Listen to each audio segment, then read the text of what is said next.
Já teve algum caso assim, Vanessa, de você estar atendendo, né, e ela, sei lá, alguma situação em casa, alguma instabilidade emocional, começar a chorar ali no treino com você, e você fazer o acolhimento? Já teve? Já. Eu me lembrei de uma aluna que até que se tornou uma amiga.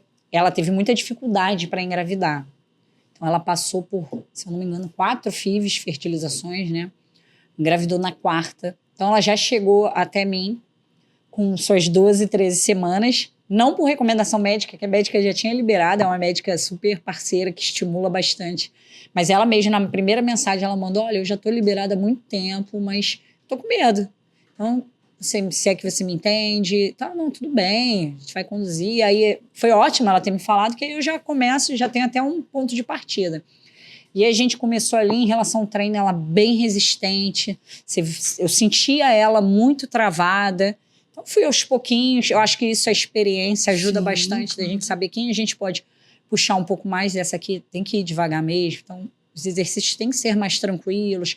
Aí é um momento até de utilizar às vezes mais as máquinas, que são exercícios mais simples, não exige tanta coordenação, complexidade ali, a gente começa até ir ganhando a confiança. Falei direto com a médica dela, a médica falou a mesma coisa, ó, ela tá ótima, mas ela tem uma resistência grande psicológica. Então ela tinha muito medo. Aí ao longo da gestação, ela é muito emotiva. Então teve um exame que o bebê diminuiu um pouquinho o percentil do que ele deveria estar. Então, ela já ficou desesperada. Em termos assim de peso, crescimento, essas como coisas? se ela tivesse... Porque ao longo das ultras, o bebê tem que estar como se fosse uma faixa de ganho de peso, de crescimento ali. E o bebê dela ali caiu. Saiu um pouquinho da zona considerada normal. Nada, a médica chegou a falar, nada fora do... Assim, muito preocupante. Mas caiu. Então, a intervenção o quê? Ó, primeira coisa é dieta. Vamos mudar, aí tem a nutricionista, vamos fazer um aporte maior aqui de calorias, tal, para o bebê voltar a ganhar peso. Mas, ó, fica tranquilo, repete a outra daqui a 2, 3 semanas. Nossa, o mundo dela caiu. Eu cheguei para dar aula. Ela desabou. Desabou. A cara dela, assim, eu falei, o que houve? Ela já começou a chorar. Aí é psicóloga. A gente vira um pouco psicóloga também. Exatamente. Tem conversa. Aí ainda teve questões também familiares. E sempre trabalhando isso. Até o dia do parto também, ela preocupada, mas depois deu tudo certo, graças a Deus. E é engraçado que o pós-parto dela, que eu achei que ela ia dar uma derrubada, ela se fortaleceu muito. Olha, se fortaleceu muito. Sim. O que ela passou de instabilidade na gestação, no pós-parto ela virou uma leoa. Eu acho que só o fato de o filho nasceu, tá bem, agora tira tudo de letra. Nossa, que interessante, né, Vanessa? Você aprender a lidar com todas essas assim, nuances, né, do ser humano, né, da mulher grávida. Aquela que é atleta, que quer chegar e acontecer, a marombeira, aquela que nunca treinou. E você falou uma coisa interessante também, que é uma equipe multidisciplinar. Isso. Né? Porque você falou agora assim, não, eu conversei com o médico, depois eu conversei com a nutricionista. Fisiopélvica. Não é? Isso então aí. Vocês trabalham, acaba sendo um grupo, né, ali, E até assim, para eu tirar dúvidas também, quando foge um pouco do meu conhecimento, eu ligo, mando mensagem para as médicas, o que você acha? E sempre também, assim, de acordo com o que o médico direciona. A médica teve recentemente um caso de uma aluna minha, grávida de gêmeos também, com essa médica que é muito parceira minha. E aí ela diminui um pouquinho o colo do útero. Então, quando o colo do útero diminui, é um risco, né? Porque o bebê pode nascer prematuro, porque ele encurta, então qualquer coisa pode acontecer de um parto prematuro. Mas não é uma contraindicação ao exercício. A gente reduz a intensidade, reduz o tempo, faz mais exercício sentado, deitada, mas não uma recomendação absoluta ao exercício. Aí essa médica, ela pediu para gestante parar de treinar. Eu falei, puxa. Aí fiquei assim, não, deixa que eu vou conversar com ela. Aí mandei mensagem, falei, aí mandei uns artigos. Olha, só que aí ela me pegou na cor, porque ela falou, mas nenhum artigo foi com gêmeos. E realmente a menina estava grávida de gêmeos. Então, assim, é uma troca. Não tinha por que ali eu bater o pé. Não, tá errado, tem que fazer exercício. Não, tudo bem. Aí eu falei, aí ela, vamos segurar mais 2, 3 semanas e se chegar a 33, 34, ela volta até o final da gestação, faz o exercício. E aí, nasceu de 34. Olha isso. Eu acho ótimo, porque assim... Não, para gêmeos, né, Vânia? E o que eu falo assim, o psicológico conta muito.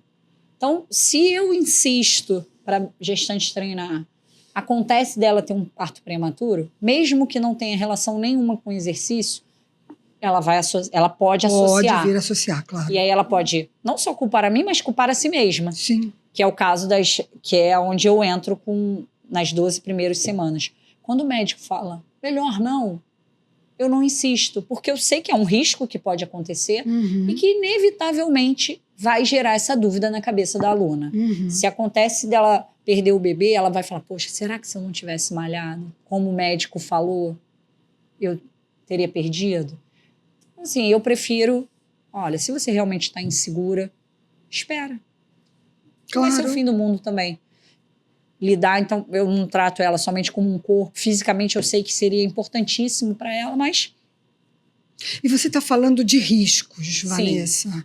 Você já passou por alguma situação desafiadora, né? Assim, que você estava com alguma cliente sua, uma paciente, e aconteceu alguma coisa assim mais grave nessa situação? Olha, graças a Deus...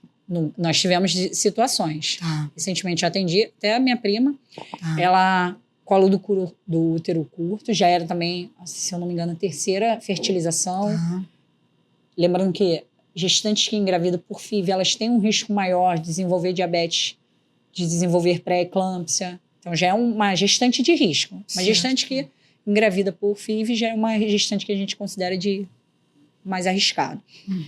E aí ela teve, ao longo da gestação, diabetes gestacional, ela teve colo do útero curto, então com poucas semanas, 16, 17 semanas, ela teve que fazer a cerclagem, que é a costura do útero mesmo. Então era uma gestante que a gente tinha... Mas ela estava muito confiante, o que ajuda muito. Ela, o tempo todo, ela estava confiante. Se ela não tivesse, eu acho que a gente teria mais problemas ao longo do caminho. Então a gente parou nesse período que ela fez a cerclagem, voltou a treinar com segurança ali, aí teve um momento também, mesma coisa, o percentil do bebê diminuiu, então ela tinha que ingerir mais calorias, só que ela não podia ingerir tanto carboidrato por conta da diabetes gestacional. Nossa, olha que então realmente é um trabalho ali. É quase que um quebra-cabeça, né? Exatamente, então é a nutricionista aumentando aqui, aí não pode deixar, aí tem o colo do útero curto, que limita um pouco os exercícios, mas ela não pode deixar de fazer exercício por conta da diabetes gestacional também.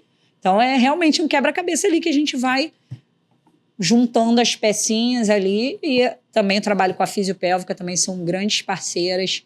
É uma especialidade que eu não me meto, tem muita gente ensinando. Me fala um pouquinho, assim, você conhece um pouquinho dessa especialização? Sim, a fisioterapeuta pélvica, ela atua diretamente, né, com essas questões do assoalho pélvico, é a única profissional que está habilitada para trabalhar o assoalho pélvico e ela fortalece, ela deixa esse assoalho pélvico funcional. O que é o assoalho pélvico? É como se fosse um conjunto de músculos que fica ali na região da pelve, como se fosse uma redinha de proteção, e ela está ali sustentando o útero, todos os órgãos que estão ali acima, né? Então ela já sofre, nosso assoalho pélvico, ele já sofre essa sobrecarga. Certo. Na gestação, com o aumento do útero, ele está sofrendo uma sobrecarga maior. Então é como se estivesse empurrando ele o tempo todo para baixo. Se eu coloco uma atividade de impacto, como saltos, corridas, eu estou o tempo todo sobrecarregando mais essa região. Então o assoalho pélvico dessa mulher, ele precisa ser forte para sustentar, mas ele precisa, sobretudo, ser funcional também, que é o seguinte, ele precisa saber relaxar também. Então, não adianta eu ter um assoalho pélvico forte se eu não sei relaxar. Muitas mulheres passam por isso, então tem dor na relação sexual, às vezes vai fazer xixi, não consegue, demora ali a sair porque tem essa dificuldade de relaxar.